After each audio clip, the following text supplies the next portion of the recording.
Everybody is dealing with something. And that's really why I want to share these stories, because the more stories we tell, the more people can relate to them, and hopefully we can help, get through their own struggle. Yeah, no, it's super simple to do a podcast. You basically just need a couple of microphones and sit down and talk for a little while. We will always feel something about our incidents, but it will not be as impactful the further out that we get because we are doing that work. We're constantly publishing new content. Be sure to like, subscribe, and ring that notification bell. All right, you guys. So welcome to Tattoos of My Soul podcast. I am super excited to have my guest today, Jill Winter, who I had the privilege of meeting in the last couple of months. So welcome, Jill, to the podcast. I really appreciate Thank you so much. Yeah, your time. She is coming from Tennessee. You live outside of Nashville, is that correct? Just outside of Nashville, Mount Juliet. Yeah. Yes. Love Nashville. So that's a great place to live. I'm jealous. Yeah. And I want to, before we kind of dive into today's topic, which is really, it's coming at a great time because last month, May, was Mental Health Awareness Month. June is Men's Mental Health Awareness Month. And so I think it's great timing for us to be talking about what we're going to be talking about today, which is trauma. You and I both have a personal experience with trauma, and violent trauma at that. And we're going to be kind of talking about that at the root of our conversation. But before I dive into that, I just want to give our listeners a little backstory of how you and I connected, because I think it's so cool. Like the whole theme of this podcast is really, struggle to strength. I'm always talking to people about difficult times that they've gone through and how that has ultimately become a strength for them, and how they're using that to better their lives or to help serve others in a certain way throughout their life. And so really, this is how you initially came to know me is through this whole struggle to strength theme. So a little backstory, and I think this is very cool. Again, you went to Corn Crib, which is a local health food store in your area, and bought some supplements, which happen to be All-In nutritional supplements. For anybody who doesn't know, All-In Nutritionals is a sister company to Tattoos of My Soul. And correct me if I'm wrong, you went on the All-In Nutritionals website to kind of read more about the supplements. Scrolled down to the bottom of the webpage and saw the sister companies listed, which is Tattoos of My Soul and Revive Events. Went on Tattoos of My Soul and started reading about me and kind of Lindsay, my husband, our story, our joint story that really led us to do what we're doing today with the companies. And you were kind of like, wow, we have something in common. Unfortunately, yes. And while your situation is different, and I'm going to let you explain that in just a minute, there is that common thread of trauma. We both have been involved in a shooting, and obviously that's nothing that you ever expect to go through. And so long story short, you sent me an email through the info page on Tattoos. And I just love the fact that you reached out and you were just like, hey, I just really resonate with a lot of the things that you're saying as you're explaining your story. And again, our stories are different, but trauma's trauma. And I've been where you've been at. And I recognize the steps that you're taking to heal, and hey, would you want to connect? And so I, of course, was like, I would love to connect, because it's not very often, and I'm sure that you will agree, that you run into someone who has experienced this kind of situation in their life. And I was listening to an interview that you shared with me that you did with another program, and you were saying, when it comes to grief, you talk to people all the time that have had a miscarriage or who have lost someone close, to them or whatever, but it's very rare that you find someone that's been in this kind of violent situation, and how important it is to find people who can truly say, I know how you feel. So I just wanted to share a little bit of that backstory so listeners can understand how we've connected. We've never met in person, although I hope we do eventually. And we're just going to talk today about our common experience and kind of what we're both now doing moving forward. So you are the co-director of Heart Peer Support Program at Resilience and Justice Center. You do some amazing outreach and support for other people who have been involved in mass shootings and mass violence through that program. So I'm going to hand it over to you now and kind of let you take it from here and explain a little bit more about what you do and just the story that led you to where you're at now. Oh, thank you. I appreciate it and appreciate your time. So I am the co-founder and co-director of the Heart Peer Support Program. It was the Resiliency and Justice Center was originally the Vegas Strong Resiliency Center, supporting anyone impacted by Route 91. At the time, our grant only allowed us to do that, and it's since expanded, thankfully, so we can help support anyone impacted by any mass violence incident. We started the HEART program in very late 2020.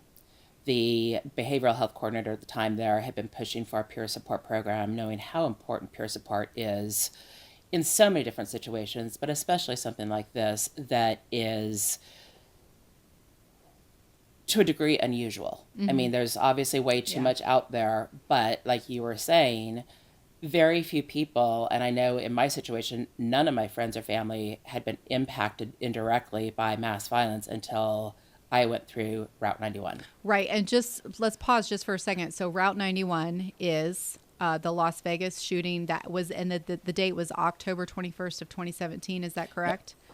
October 1st. October 1st of 2017. Yes. And that was the big country concert that we all remember. A lot of the big country stars were there. And that was the mass shooting that took place. And how many people died that day? There were 58 people who died that day. There have been 2 that have since passed from their bullet injuries. So that's the official number. Most of us think of 58 because those 58 didn't get to come home. It's unfortunate that others have passed, but there's also been others who have passed for various other reasons, including suicide, unfortunately.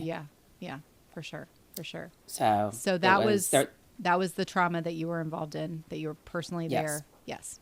Yep. Okay. I was there. Jason Aldean was on stage. It was a 3-day festival. We were having the most amazing time. And shortly before the shooting, Big and Rich were on stage, and they were singing God Bless America. Oh, wow. And looking out to the crowd, everybody was singing along. They had the flashlights on their phones lit, and it was just such an amazing experience and feeling to be a part of that. Yeah. And, I think most of the routers that you talk to will say it was the most amazing weekend until. Right. And the most, like the farthest thing from your mind when you're just there. Furthest. Soaking up the moment and enjoying that. And then that happens. Yep. And a lot of people have been drinking, and it's just, you don't expect anything like that to happen. Right. And you would think in Vegas, there's a lot of security around the casinos. The casinos were, all around us. You would never expect something this massive to happen. Right. So, if you will, just share with listeners as much as you feel comfortable sharing, just kind of like the sequence of events and kind of what you experienced that day. So Jason Aldean was up there singing, and we heard a couple of pops. And, in my mind, and I know a lot of others I've talked with, it's the last night. It's Jason Aldean. He likes to go out with a quote-unquote bang. Yeah. So fireworks. I would have thought it was fireworks. Exactly. Yeah. Exactly. And, I've shot a gun a few times, but I'm not by any means an expert. There were a lot of people who do a lot of shooting and hunting who immediately knew it was a gun. But that was the furthest thing from my mind. Yeah. And then it continued. And I'm like, well, I was sitting in the VIP area. My back was to the Strip. My back was to Mandalay Bay. So I'm like, okay, something's going on the Strip. Maybe it's a gang-related thing. Maybe drug sale gone wrong, something like that. Yeah. So it was just kind of like, okay, let's go and have fun. And Jason Aldean was still out there playing. And then it continued, and finally his security guard rushed him off stage. And I think that's when it set in that this is not normal. Something's wrong. Something is seriously wrong. Yeah. And people were screaming and falling, and a lot of the falling was people running over each other, just trying to get out in the chaos. Yeah. Unfortunately, some of the falling was due to injuries. And I froze. I dropped to the ground and froze. And if you would have told me prior to that that's what I would do, I would tell you were out of your mind. But as you know, our bodies take over. There's no more logic going on in our minds. Our bodies take over. Yes. I can 100% identify that with that, because it's so easy. I think, like, you see these things on the news or you hear about them. It's so easy to say, well, if I was in that situation, I would do this or whatever. And I did the exact same thing when we went through our situation, where it's almost like it takes a couple of seconds, or I don't know what the actual time, but I remember there was a gap of time where it was almost like my brain is having to catch up to the reality, because everything in your logical brain says, this isn't happening, this is not reality, this doesn't make sense, this isn't right. Like, for me, it was like, we were just getting the mail. What do you mean? Like, this is going on now. So it does take a little bit of time, I think, unless you are professionally trained to react to that kind of situation, for you to say, oh, I'm in, chaos. I'm in a really bad situation. Now what? And I think even for those who are professionally trained, we did have a lot of first responders and military in the audience because of country music. Yeah. And even they said that what we went through was nothing that they had been prepared for with their training. Yeah. Because, oftentimes they know where the gunfire is coming from. They have a way to fight back. They signed up for it. Yeah. Right. As much as you don't want to experience that as a first responder, as a military, active duty, whatever, you know that there is that chance. Right. None of us even considered that chance. Yes. And I think that's part of why it took longer for it to catch up, because we were just having so much fun. Yeah. So you're now in this situation. So kind of just take us through the rest of that event. So you obviously escaped, were able to get out of the area. Yeah. We stayed until the very end. There was a security guard who came over and told us it was safe to leave. And the couple I was sitting next to happened to have been from San Diego as well. And that's where I was living at the time. Okay. So we hung out all 3 nights at the concert. And somehow we all stayed together. We barely knew each other, but people who were very, very close got separated. So we decided it was safer to stay where we were until the end. And when the security guard came over, I wasn't confident that it was safe yet.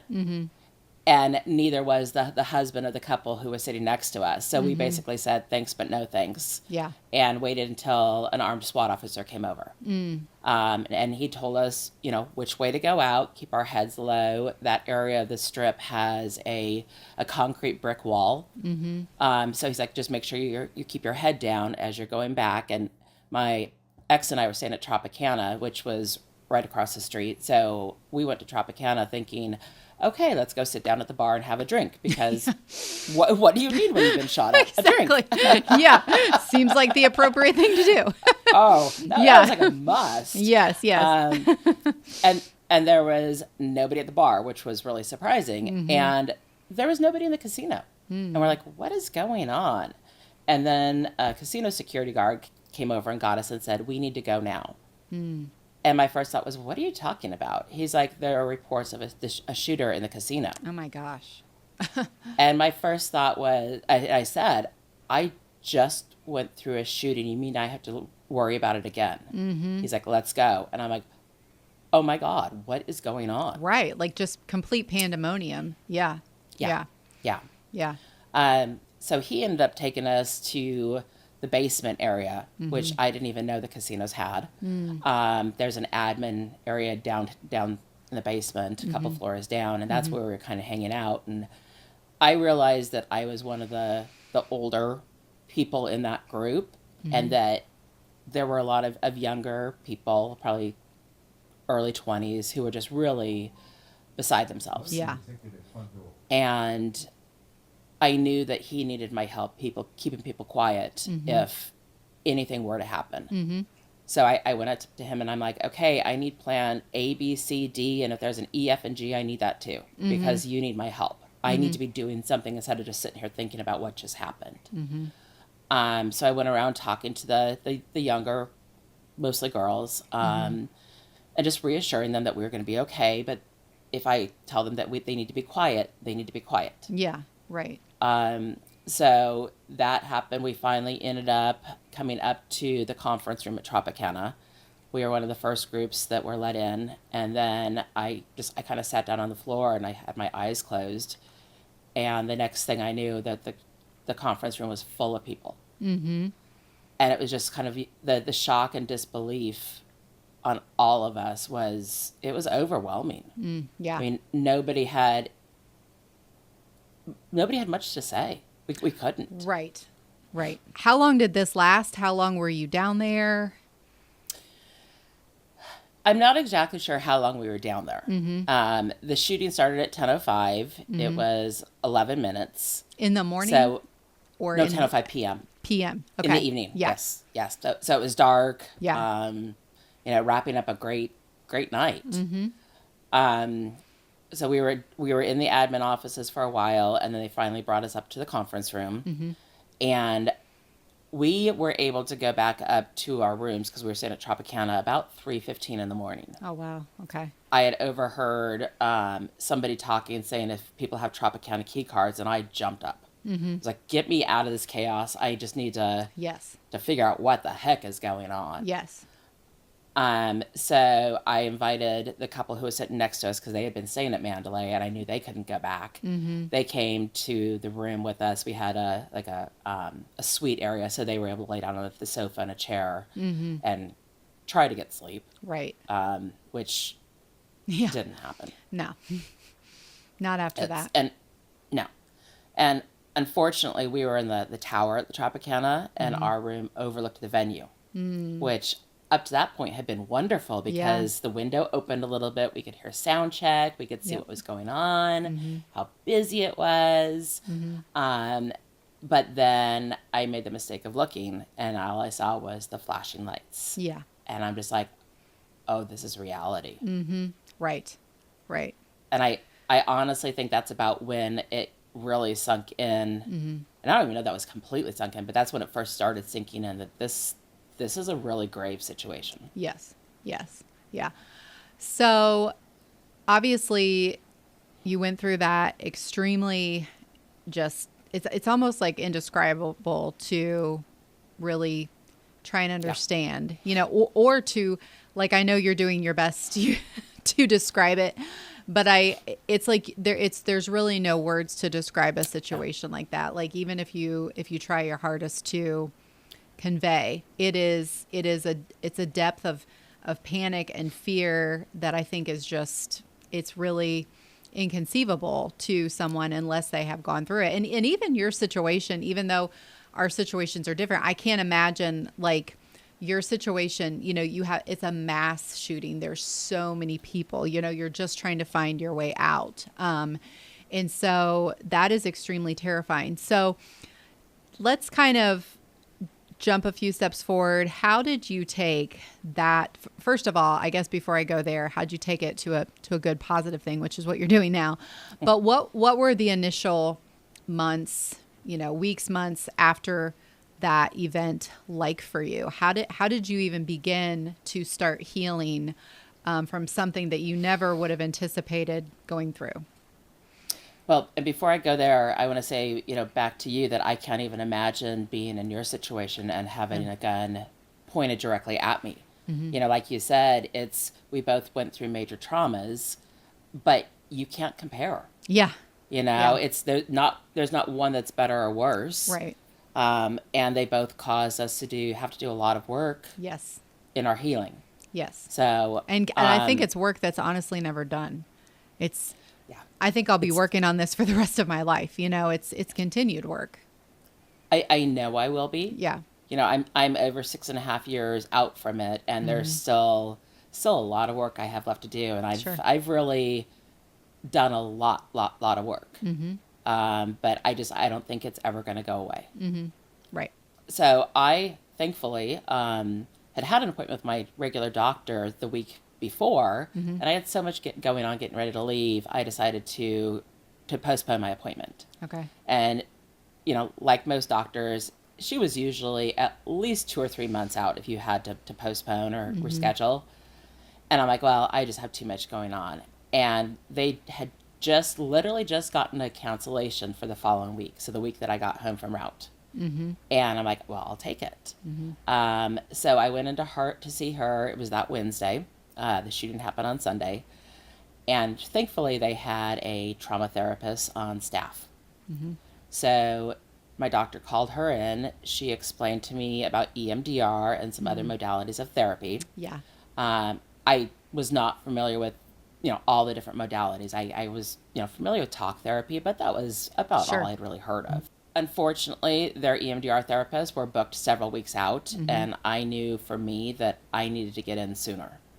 I knew right away that this was something bigger than what I could handle by myself. And I consider myself a very strong person, but this was out of the ballpark.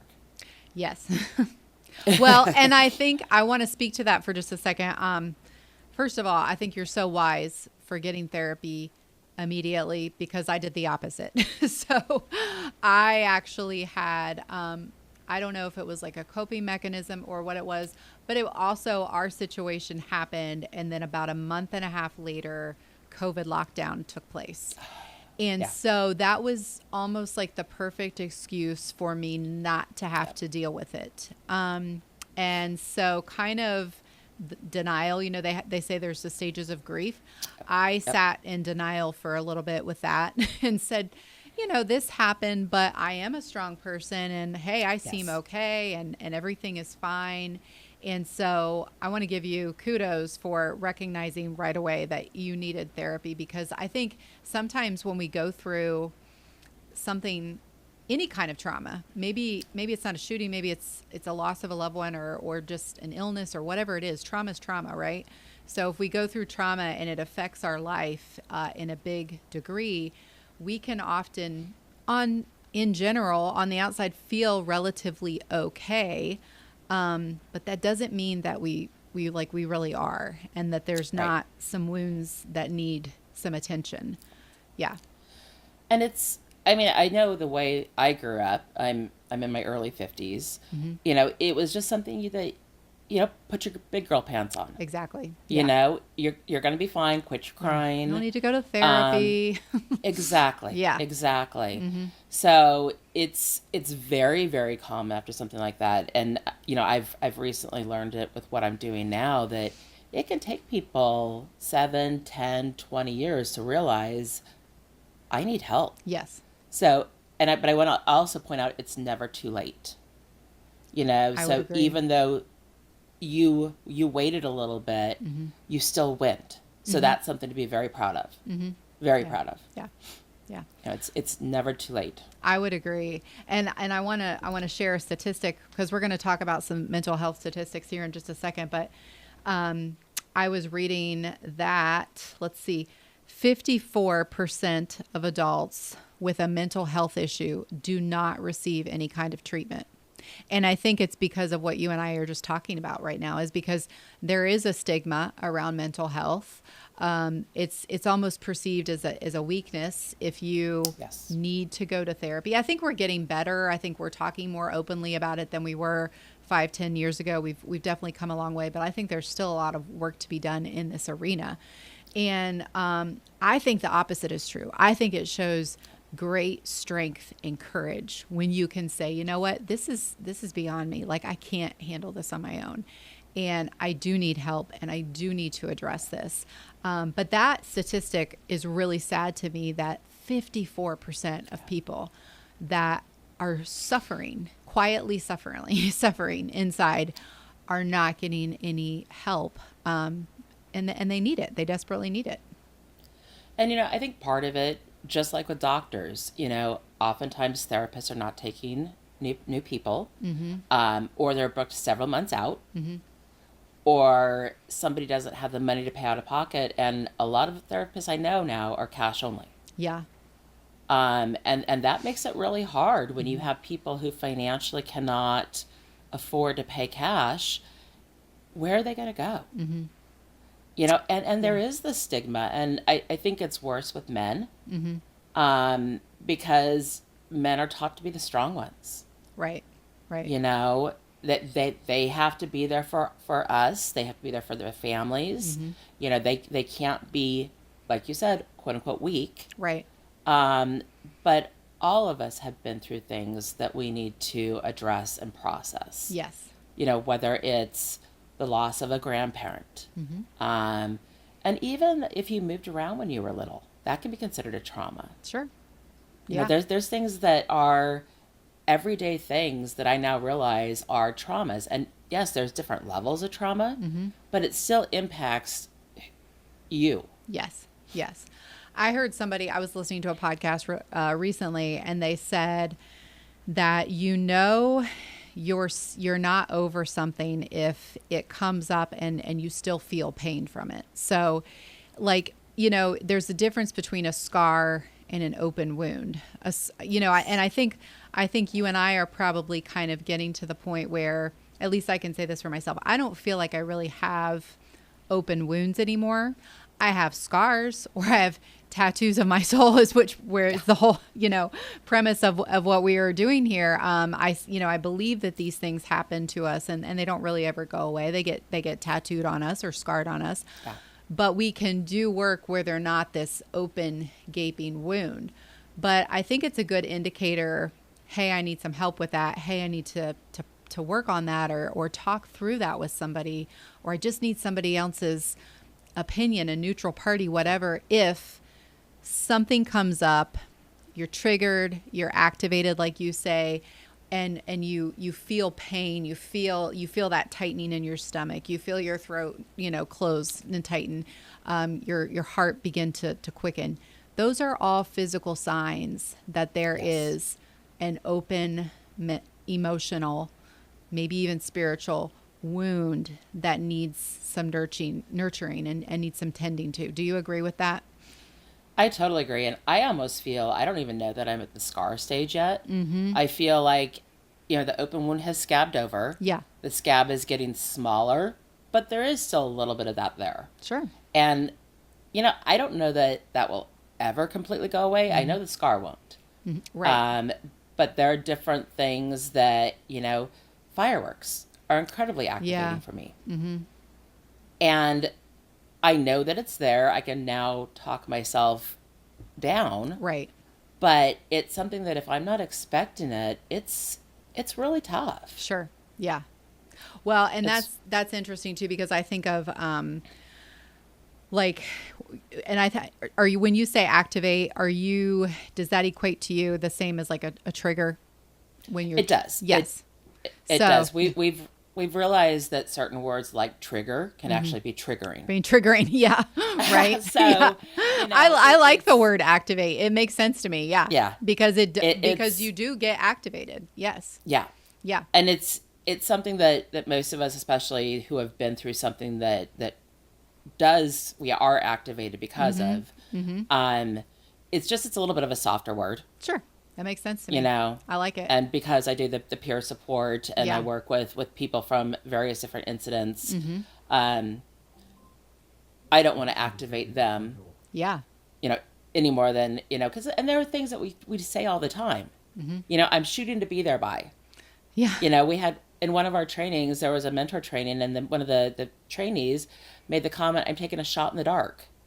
Well, our incident was at night. Yeah. And that activated somebody. Right. But those are sayings that we grew up with. Those are everyday sayings. Sure. And I think if you have been through something traumatic, you know, you are going to be triggered or activated moving forward. That's not anything that you can really avoid. But what I always think to myself and what I coach people on is, while we may have these things that trigger or activate us, we don't have to be controlled by them.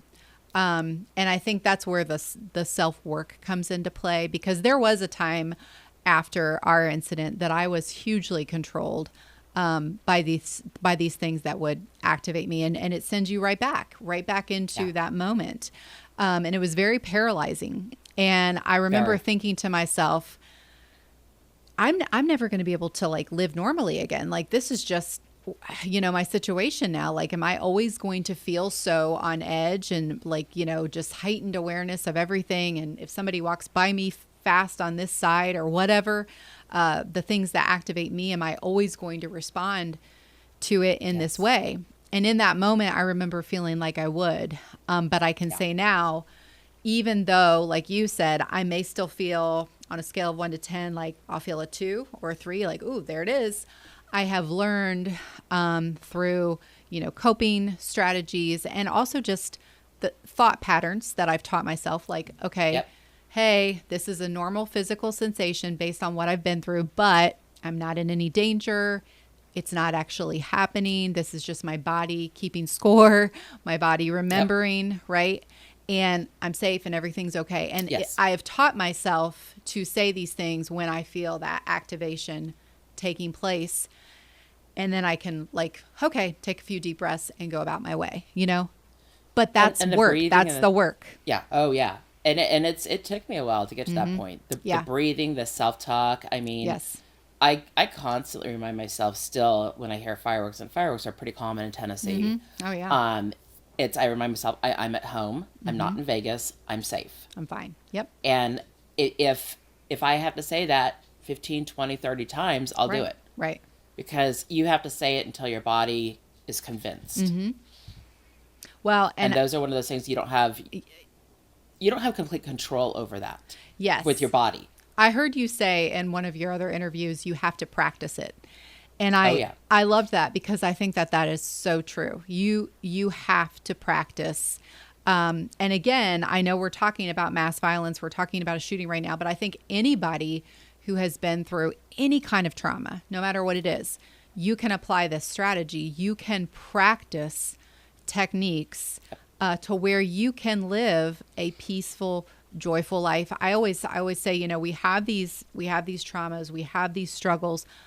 We don't have to be defined by them. They don't have to rule us for the rest of our life. Yes, they're a part of who we are. Do we wish they would have never happened? Probably. Yes. But at the same time, and I think this is a good segue into like the next part of what I want to talk to you about is sometimes we can also say, you know what, if it wasn't for that tragic situation, I wouldn't be doing what I'm doing now. This is a calling that I received after I went through that really difficult circumstance. And so I think that there's always hope in these situations if we choose, and that's a big, caveat. It's definitely a choice. Yes, it is a choice. To heal. If we choose to heal, and then we are open to what we can do with our pain to help others. So let's talk a little bit about you briefly kind of explained in the beginning, but let's talk a little bit more about the Resilience and Justice Center and kind of what you do through that and how that is a resource for people, because I really want people to know that is here for them if they need it. Yes. So like I'd mentioned, it started as the Vegas Strong Resiliency Center. It was formed right after Route to help support all of us who were impacted by it. Yeah. And by impacted, it's both directly and indirectly. There were a lot of people who were impacted who were not at the venue, who were not in Las Vegas. There were loved ones who were on the receiving end of a phone call from, routers who were running saying, I love you. If I don't make it home, please know. Wow. And that some of them have actually been diagnosed with secondary PTSD. Yeah, I would imagine. Yeah. So, and even people who had been at the festival the first 2 days, and even maybe even Sunday, but left early, they were impacted too. So a lot of people, and I didn't understand that initially. I'm like, well, you weren't in the venue. How do you feel like I feel? Yeah. And it is a different trauma, but it's still a trauma. So they went through something different, but I cannot tell them that their feelings don't exist. Yeah, well, because they probably are thinking, well, what if I would have been there? And what if I wouldn't have left and I wouldn't have survived, or, all the what ifs that go through your mind. and what could I have done to help make it different? Yeah, You know, exactly. there's a lot of that. And why There's them a and lot not of that. me? Yeah, so it is open at the time because of the grant. It was just for those impacted by route, directly or indirectly. Um, so I started, there were some Facebook groups that I found out about to support routers, run by routers. And so I found some of those, found out about the Resiliency Center, some of the free programs they offered. Started finding more and more the Facebook groups. Yeah. Started, to me, it was helping me post things that were hopeful and just like memes about gratitude, about hope, about blessings. Because as horrible as what we went through was, we are incredibly blessed to still be alive. Sure. Yeah. You know, as bad as it was, the fact that, and I hate to use the word only with 58, the fact that only 58 people were killed is a miracle in and of itself. You know, so it's like, what can I do to help myself feel better, and in the process, hopefully help other people feel better too? Yeah. Right. You know, so I started posting on that, doing the programs through the Resiliency Center. The Resiliency Center started a weekly support group meeting Okay. about 4 years ago. It must have been 4 years ago. And I still to this day go to that. That one is specifically for route. But after the shooting at UNLV in December of last year, they started one for people who were, for the faculty and staff at UNLV that I actually now co-facilitate. Okay. So those are really good programs, but because of the grant expiring September 30th, we've been able to open up our peer support program to anyone impacted by any mass violence incident. And that includes people indirectly impacted. And I asked if the integrative services programs through the Resiliency Center could be open to anybody impacted as well. And the answer was yes. So now there are free meditation and mindfulness programs, free art therapy, free trauma yoga. And those are all on the Resiliency and Justice Center's website. Okay. Under their calendar. So anything that is not event specific is now open to anyone impacted by any mass violence incident. That's awesome. And we'll make sure to include the link for the Resilience and Justice Center within the caption for the podcast. So people can definitely just go to that link and find everything that you're talking about. So that would be great. I love the resources that are available now. And then you guys also do First Tuesday with Heart. Yep. So, and Lindsay and I are going to be participating in that in September, which I'm really excited about. So, yeah, but just talk a little bit about that. So we started that in February. So Alice Goldstein and I are the co-founders and co-directors. Alice was a licensed therapist in Missouri, had moved to Vegas, and decided not to worry about getting her license there. It was just kind of a hassle. So she became a certified life coach. Okay. And she's the one who started the support group meeting for routers 4 years ago. And that's how I met her. And then we were both asked in late 20 to build the Heart program. So that's kind of how, so we've been doing this for over 3.5 years now. Wow. Awesome. So Alice and I were talking and trying to figure out a way to get, the word out about Heart a little bit more. Because as we were talking about, a lot of people don't like to open up. They don't like to be vulnerable. They think that expressing their feelings makes them look weak. And the peer support, it's one-on-one with somebody else who has been impacted. Okay. So we are not therapists. And actually, Alice did just get relicensed in Nevada, so she is now a full-blown therapist as well. But okay. But our peer mentors, our trained peer supporters, are not therapists, but we have the experiential knowledge. Yes. I can which validate. Is highly valuable, right? It's so valuable. Yes. It's a therapist is wonderful, and we tell people that peer support complements therapy. I would agree. Most therapists have not been through a situation similar to what you or I have been through. Right.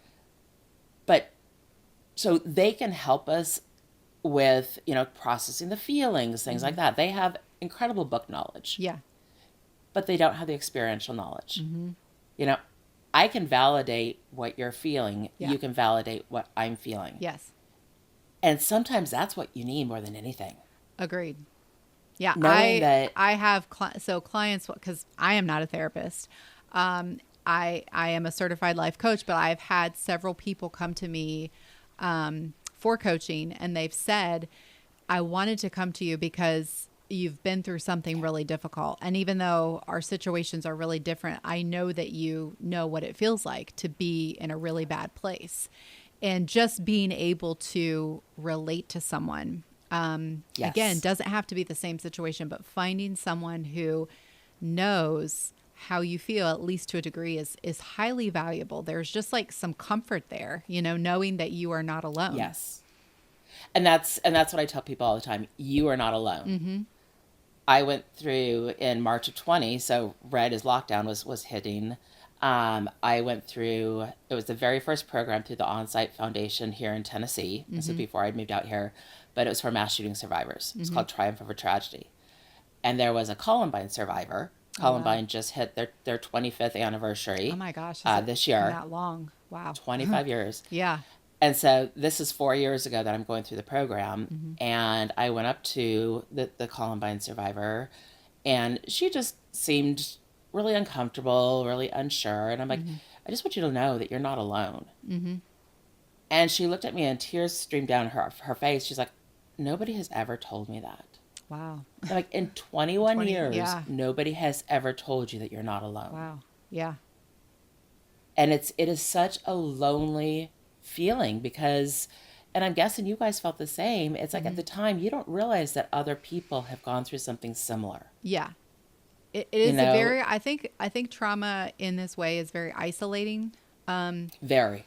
Because Very. you don't know who to talk to. And we, in fact, I said I didn't go to therapy right away. That's partially true. So we did go to a couple of therapy appointments right off the bat, and then I quit. And so that was why, because it was like I had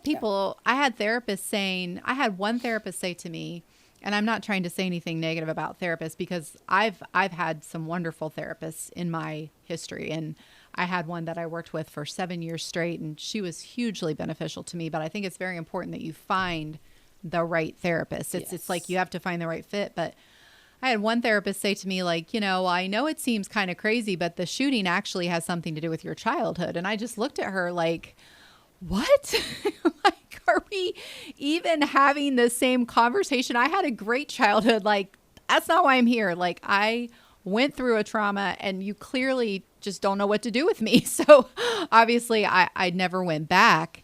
And, but I should have, instead of giving up, instead of like using that as an excuse to like, oh, nobody understands, you just keep looking until you do find somebody, because there are people out there, whether it's a therapist or a coach or a support group, there are so many resources. And that's really one of the goals of us talking today is I want to hopefully educate people a little bit more about there are resources. Sometimes you have to do a little digging. Sometimes you have to spend a little time looking, but there are resources for anything that you need, no matter what kind of trauma you have been through. You just have to find it.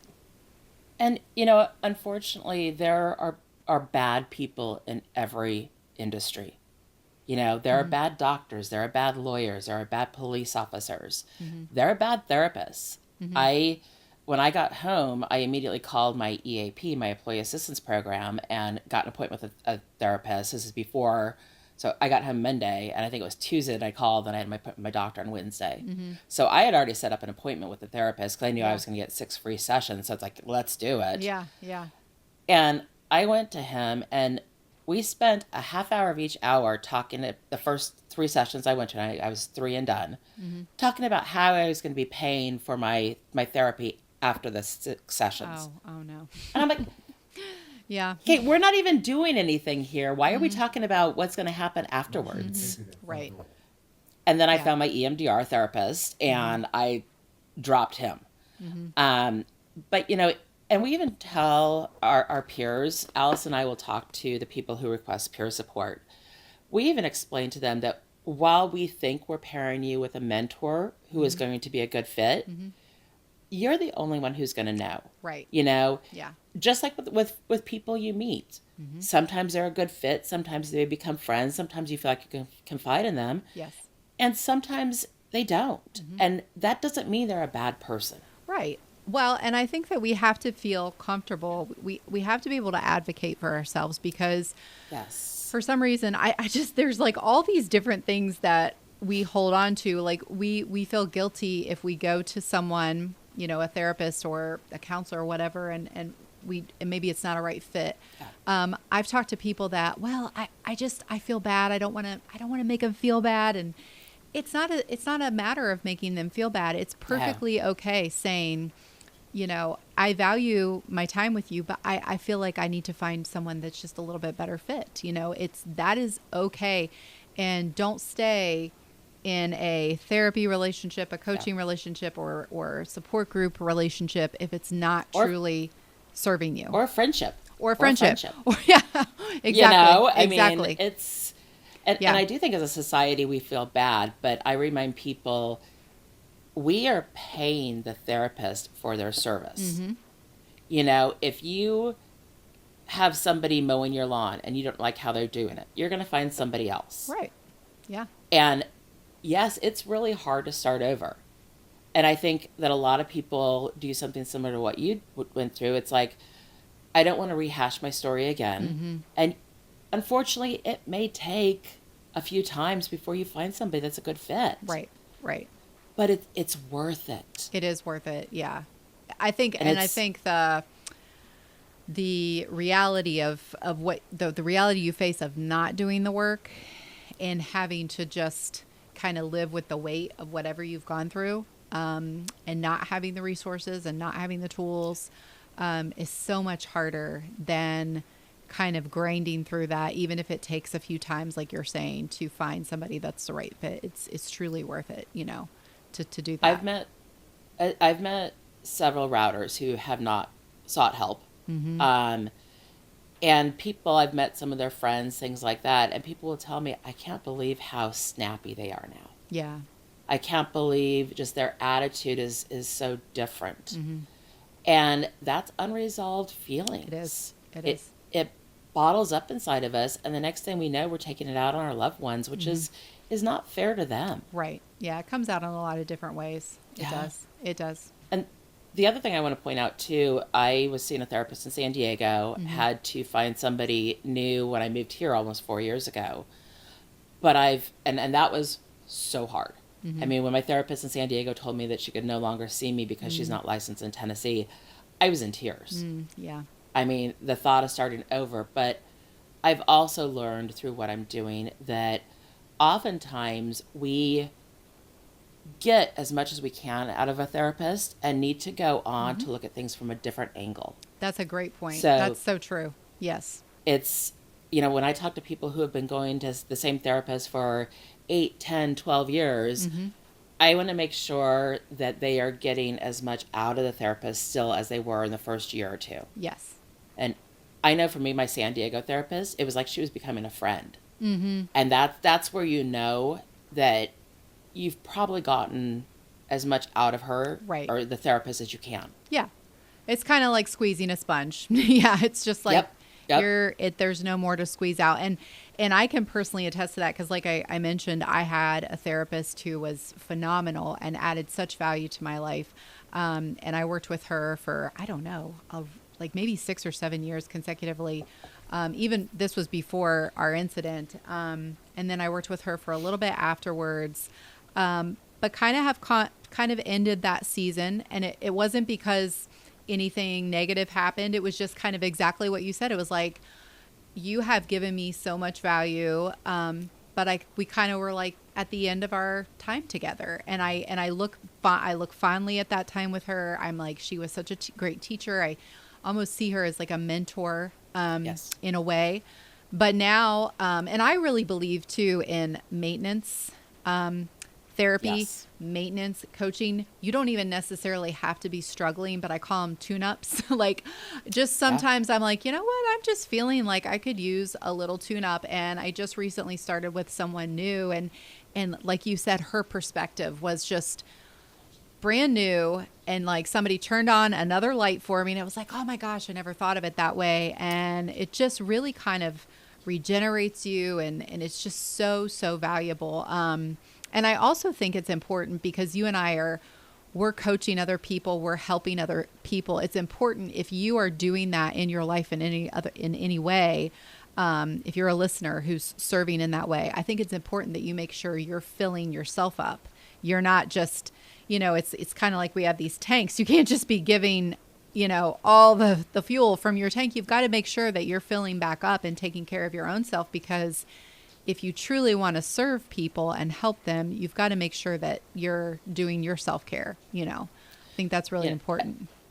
As cliche as it is, when you get on a plane, the flight attendant says, put your own oxygen mask on first. It's true. Yeah. And we tell our mentors that all the time. I love that. Yeah.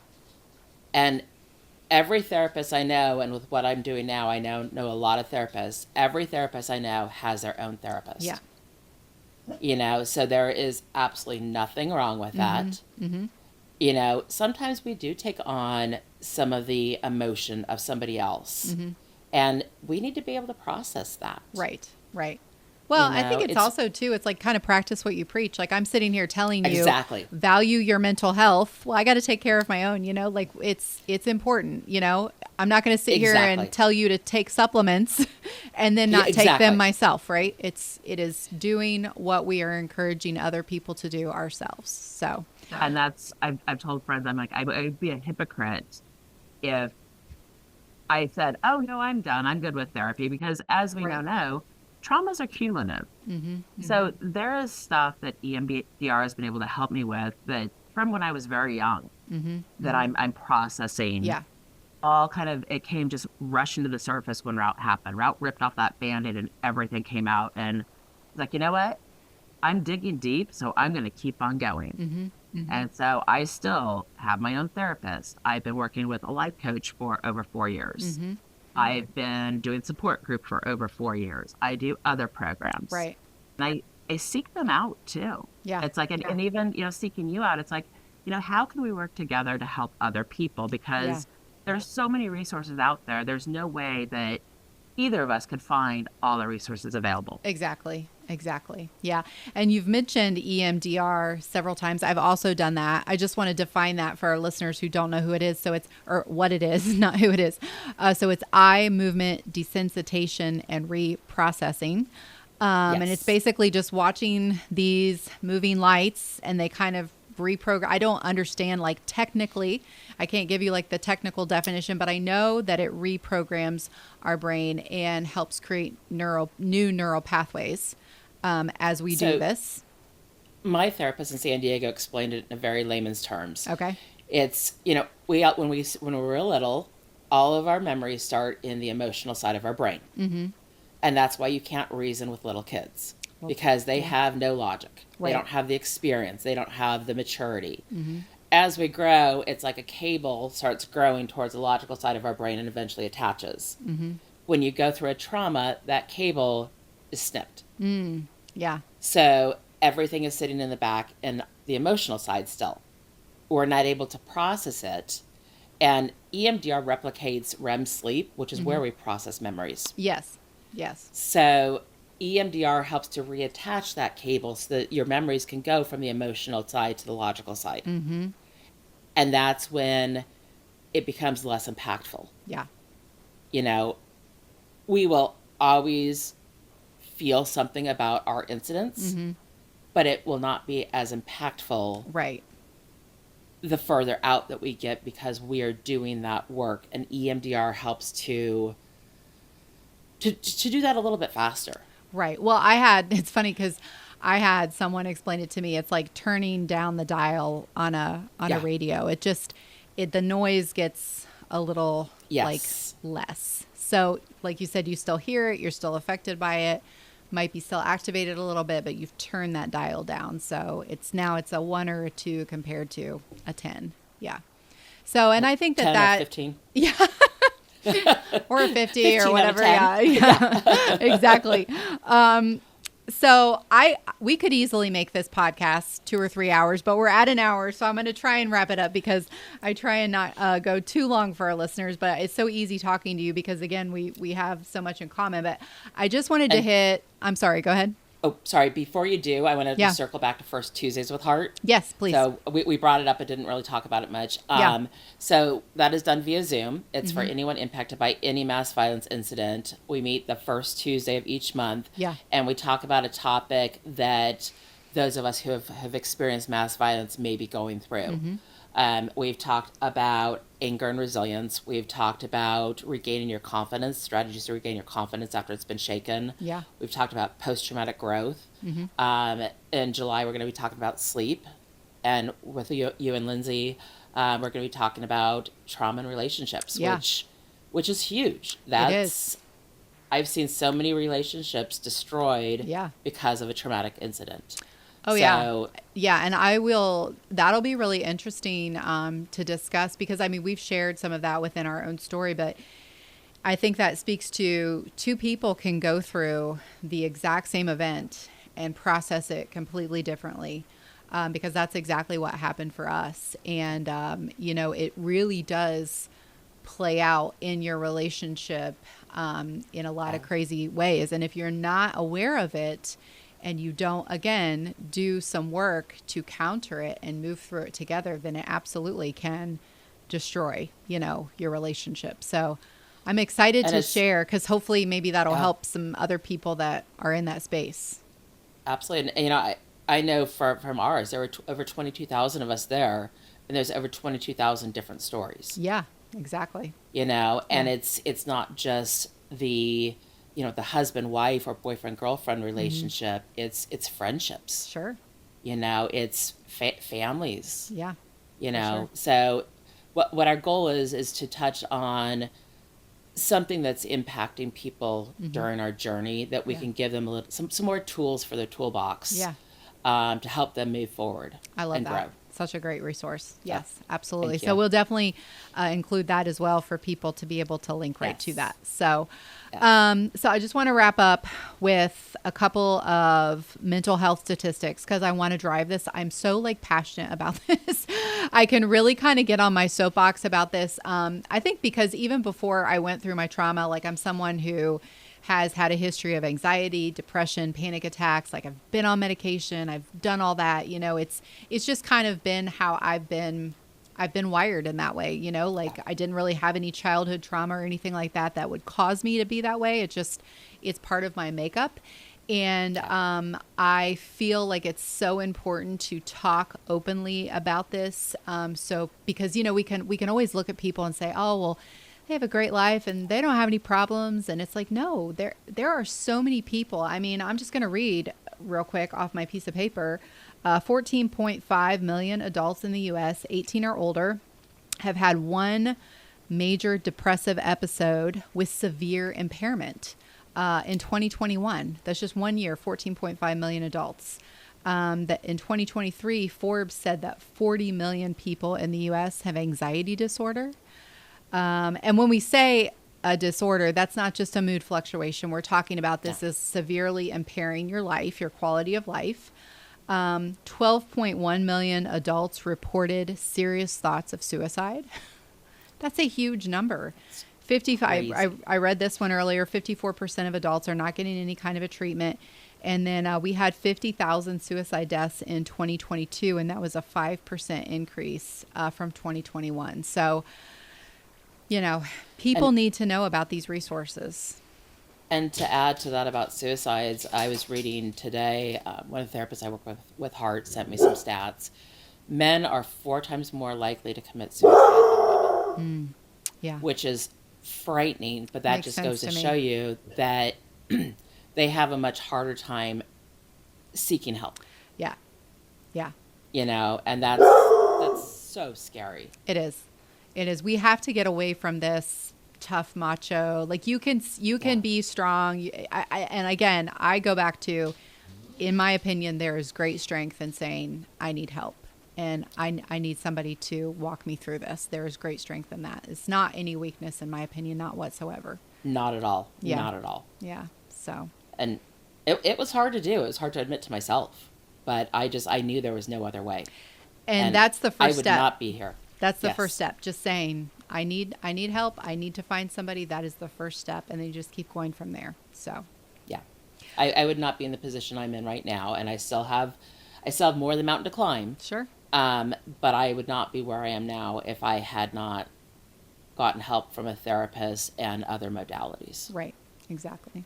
Well, and I'd love to go into a conversation about like all the modalities. Like I think we're going to have to come back and do some, there's just so many things that we could talk about. So, but I really appreciate your time. I'm looking forward to collaborating more and just being a part of Heart First Tuesdays in September with Lindsay and I. I'm really excited to share our story and hopefully help some people there. So thank you so much for your time. Thank you. Again, we'll link your resources into the caption so people can so they can easily find them. So terrific. Thank you. I appreciate it. All right. Thanks, Jill. We're constantly publishing new content. Be sure to like, subscribe, and ring that notification bell.